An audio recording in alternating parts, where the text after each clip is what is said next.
Hello Bobby, I've got your camera here and I'm going to run you through some of the ways to work it and how you'll be using it on your shoot coming up.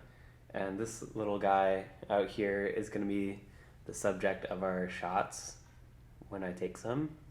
So you'll be able to see the focus and the exposure and everything. So without further ado, go to the on position.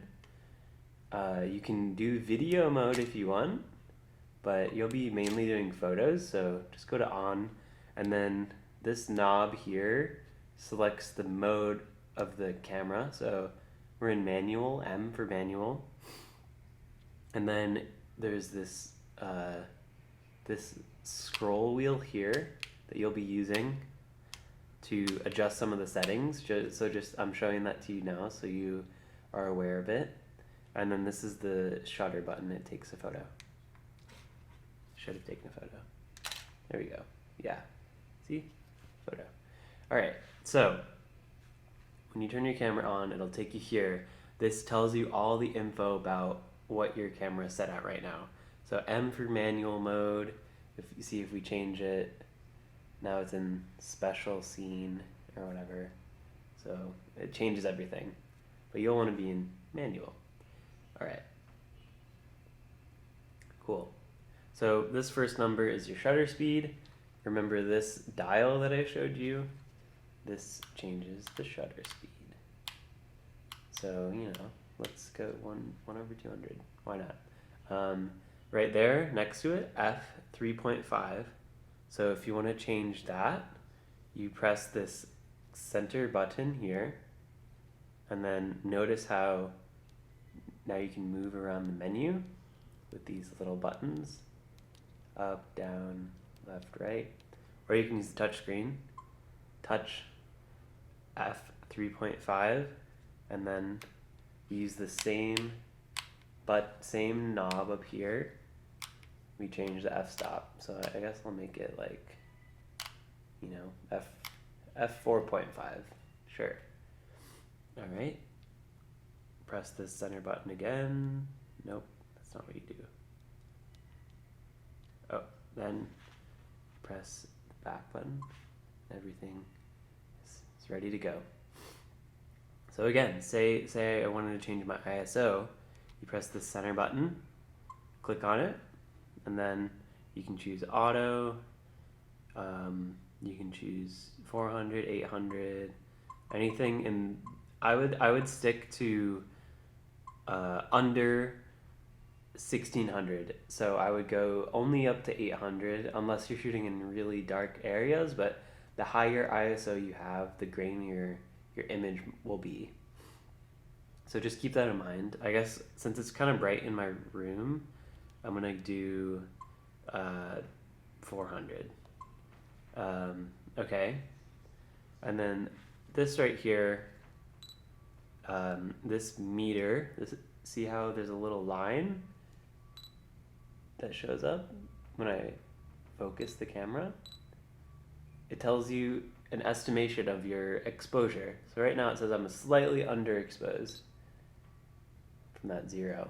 But if I were to move my ISO up to something crazy, 3200, now see how it says I'm overexposed to almost 3. So if I take a photo, it's going to be really overexposed. But now if I put it back down to 800, see, a little better exposed.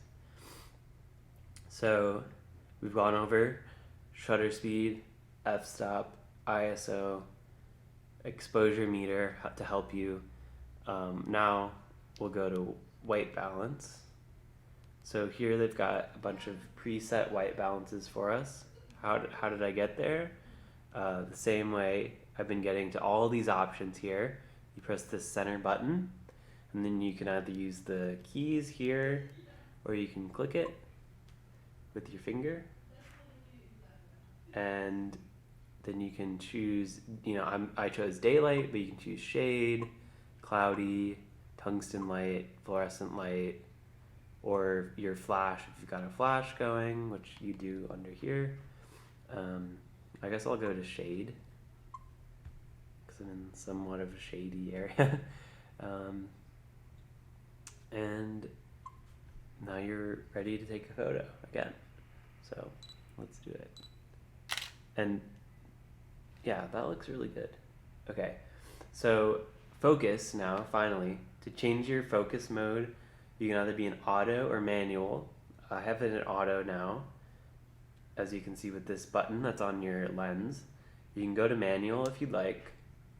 And now, to focus it, you'll look through here and use your focus ring at the end. And you'll focus like that. You can also, if you like to use the screen here as a viewfinder, this button helps you do that.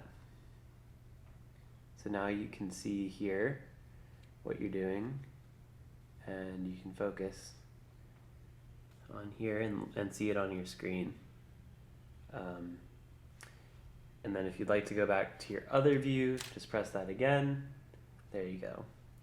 But on here, you can see all of your settings. They're just down here at the bottom. So shutter speed, f-stop, exposure meter, ISO.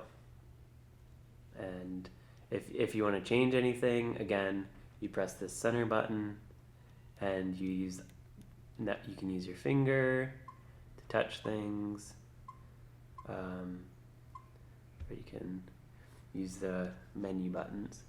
I would recommend getting your settings how you like it beforehand, before you start shooting, so you're comfortable, and then if you need to make some small adjustments to the shutter speed or the f-stop. But first, when you get there, just get everything set up and good, and take your time, and you should be in good hands. So yeah. So and sometimes the screen will shut off like this. To turn it back on, you can just press this screen button, and then to get it to whatever mode you like, just press the button again. Okay, so that's it. There's a lot of other buttons on here that you don't really need to use for the sake of shooting.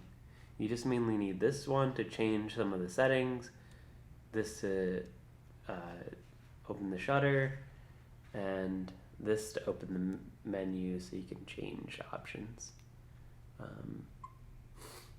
And that is it. So I hope this was helpful for you, and I will talk to you later on Zoom. All right, bye.